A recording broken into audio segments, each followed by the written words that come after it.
कि बातों में सख्ती भगवान को भी पसंद नहीं है, इसीलिए उन्होंने जुबान में हड्डी नहीं दी है।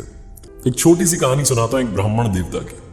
उनकी आदत थी जब भी उनके घर में कोई नया सामान आता था, नया पकवान बनता था, सबसे पहले भगवान को चढ़ाते थे, उसके बाद घर वाले उसका इस्तेमाल करते थे, उसे खाते थे। ब्राह्मण की पत्नी इस बात से चिढ़ती थी कि आपकी क्या आदत है, हर बार आप पकवान भगवान को चढ़ाते हैं, हर बार आप वहां पहुंचते हैं, कभी कभी हम भी पहले खा सकते हैं।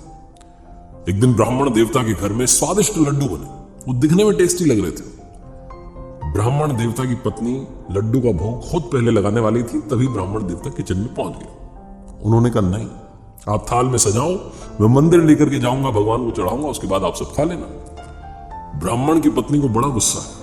उन्होंने कहा अच्छा ठीक है, यही बात है तो आज यही होगा, आप थाल लेकर के जाओ और आज भगवान को खिलाए बिना, भगवान को भोग लगाए बिना वापस मत आना। मैं देखती हूं कि भगवान कैसे खाते हैं, वो पत्थर की मूर्ति कैसे खाती है। ब्राह्मण देवता ने कहा ठीक है, तुम सजाओ थाल सजा, लड्डू सजाए गए। ब्राह्मण देवता लेकर के मंदिर पहुंचे, भगवान की मूर्ति के सामने वो थाली रख दी और इंतजार करने लगे कि भगवान पधारे। भगवान से प्रार्थना करने लगे कि आज तो बात जो है मेरी इज्जत पर आ गई, आज तो बात जो है मेरी भक्ति पर आ गई कि मेरी भक्ति में कितनी शक्ति है, आपको आना पड़ेगा, आपको भोग लाना पड़ेगा। मैं अपनी पत्नी के तानों से तंग आ गया, उसे लगता है कि आप भोग ही नहीं लगाते, आप आओ भोग लगाओ, तब जाकर के वो बात मानेगी। संकल्प करके बैठ गए कि जब तक भगवान नहीं आएंगे मैं थाली यहां से नहीं हटाऊंगा, मैं खुद यहां से नहीं उठूंगा। आसन जमा के बैठ गए। आधा घंटा, 1 घंटा, 1.5 घंटा, 2 घंटा, भगवान नहीं आए। मक्खियां आ गई, मक्खियां भिनभिनाने लगी। गांव में लोगों को बात मालूम चली कि पंडित जी ने आज जो है आसन जमा लिया, भगवान के आने पर ही उठेंगे। तो मंदिर में भीड़ इकट्ठी होने लगी, मक्खियां उड़ रही हैं, मक्खियां भिनभिना रही हैं लड्डू के ऊपर। जो पंडित जी थे अपने आसन से उठे, जाकर के मक्खियां उड़ाने लगे। गुस्सा आने लगा कि क्या हो रहा है, वापस आकर बैठ गए तो चींटियों की लाइन लग गई, चींटियां आ गई, उन्हें भी भीनी भीनी खुशबू आ रही। उन्होंने कहा चलो लड्डू खाते हैं। पंडित जी उन्हें हटाने लगे, कुत्तों को भी सुगंध आने लगी, उन्होंने भी मंदिर के बाहर भीड़ इकट्ठी कर ली, भौंकने की आवाज आने लगी।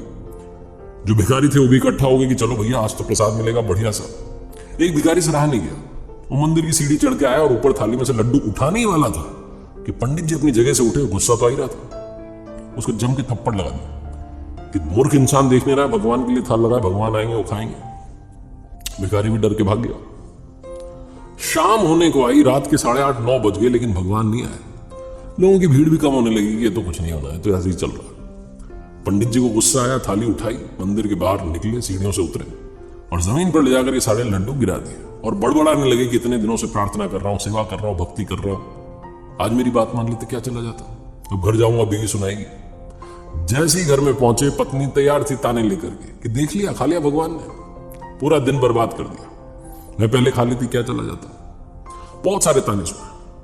पत्नी सोने को चली गई, पंडित जी भी सोने को चले गए। स्वप्न में भगवान पधारे और भगवान सपने में जब दिखे तो कहने लगे कि आज क्या कर दिया, तेरे लड्डू बहुत अच्छे थे, बहुत स्वादिष्ट थे, लेकिन इतना इंतजार क्यों कराया? तेरे लड्डू खाने के लिए पंडित जी मुझे कभी मक्खी बन के आना पड़ा, कभी चींटी बन के आना पड़ा, कभी भिखारी बन के आया, लेकिन तुमने हाथ नहीं लगाने दिया। रात में जाकर के वो लड्डू ताजा नहीं रहे, मुझे खाने पड़े, वो भी मिट्टी में गिर गए, तो उन पर मिट्टी लग गई थी, पहले ही खिला देता। जैसे ही भगवान ने ये सब बोला, पंडित जी की आंख खुल गई, सपने से भी जाग गए और जो वो भ्रम था उनके आसपास जीवन में, उससे भी जाग गए, वो भी टूट गया। उन्हें समझ में आ गया कि हर इंसान में, इस धरती पर हर कण में भगवान है। मुझ में राम, तुझ में राम, सब में राम समाया, कर लो सबसे प्यार, जगत में कोई नहीं पराया। ये छोटी सी कहानी ये सिखाती है कि मदद करते चलिए, मुस्कान बांटते चलिए, हर जगह ईश्वर है। अगर आप भाव से उन्हें मानते हैं तो आपके आसपास है।